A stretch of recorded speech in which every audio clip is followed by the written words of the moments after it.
আসসালামু আলাইকুম। উনি হচ্ছে আমাদের শ্রদ্ধেয় বারেক পীর সাহেব।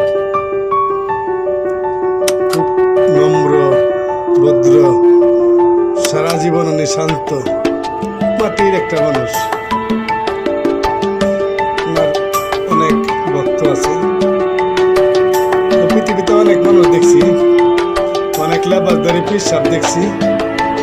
ওরা মনে করেন যে রাগ আছে, ক্রোধ আছে, লালসা আছে, লোভ আছে।